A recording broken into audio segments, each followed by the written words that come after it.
আসসালামু আলাইকুম, সবাইকে ঈদ মোবারক। ঈদের শুভেচ্ছা। আজকে একটা নতুন রেসিপি নিয়ে আসলাম, চিলি চিকেন। চলুন দেখে আসি এটা সহজ উপায় কীভাবে বানাবেন বাসায়। সবার ফার্স্টে চিকেন নিব। চিকেনটা স্লাইস করে চিকন চিকন করে কেটে নিছি। এটার মধ্যে আমি কর্নফ্লাওয়ার, ডিম, ব্ল্যাক পেপার আর হলো একটু আদা রসুন বাটা, এটা দিয়ে আগে থেকে ম্যারিনেট করে রাখছি, আর একটু সামান্য লবণ, সয়া সস। তো এটা পরার পর আমি এখন মুরগিটা ভেজে নিব। যেভাবে ভেজে নিলাম, ভাজানো শেষ, এখন উঠাই নিতেছি। তো এটার জন্য আমি সস বানাতে যাব। চলুন দেখে আসি সস কীভাবে বানায়, অনেক অল্প সময়। সর্বপ্রথম আমি টমেটো ক্যাচআপ নিলাম 1.5 টেবিল চামচ, আমি আন্দাজ মতো দিচ্ছি। তারপর দিব সয়া সস, তারপর দিব চিলি সস, তারপর দিব চিনি 2 চামচ, তারপর দিব 1/2 চামচ ব্ল্যাক পেপার। এই সব উপকরণ দিয়ে একসাথে মিক্স করে আমি অন্য একটা সাইডে রেখে দেব। তারপর আমি ক্যাপসিকাম আর পেঁয়াজ, এটা মানে চিকন চিকন করে মুরগির মতো স্লাইস লম্বা লম্বা করে কেটে নিছি। আমি 2 ধরনের দিছি, আপনারা চাই ইচ্ছে করলে ক্যাপসিকাম 3 ধরনের দিতে পারেন।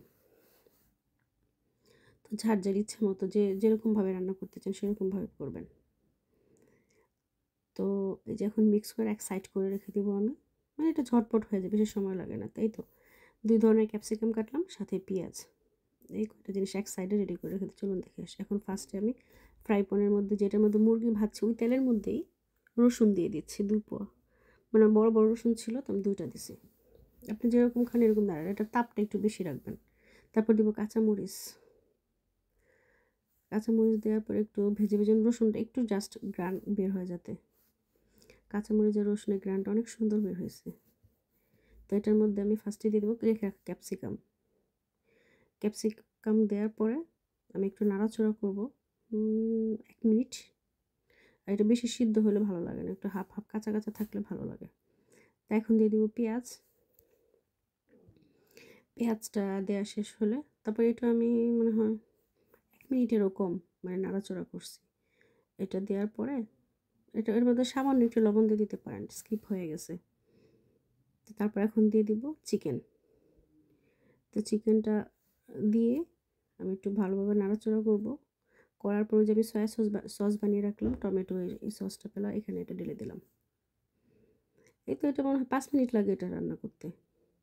তো এটা দেওয়ার পর আমি 1 মিনিট নাড়াচড়া করব, 1 থেকে 1.5 মিনিট। তারপরে সসটা এটার ভিতরে পুরো এসে যাবে। আর যদি একটু আঠালো করতে চান, মানে একটু পানি পানি, তার 2 টেবিল চামচ কর্নফ্লাওয়ার একটু পানির সাথে মিক্স করে এটার মধ্যে দিয়ে দিবেন, মানে কেচাপ দেওয়ার পর, সসটা দেওয়ার পর। এই তো আমার চিলি চিকেন হয়ে গেছে, অনেক সহজ উপায়। যদি ভালো লাগে একবার ট্রাই করবেন, আমার চ্যানেলটা সাবস্ক্রাইব করবেন, এবং আমার ফেসবুক পেজের মধ্যে লাইক দিবেন। আল্লাহ হাফেজ। দেখুন, delicious chilli chicken recipe finally ready. পোলাওর সাথে খেতে পারেন, রুটির সাথে। আল্লাহ হাফেজ।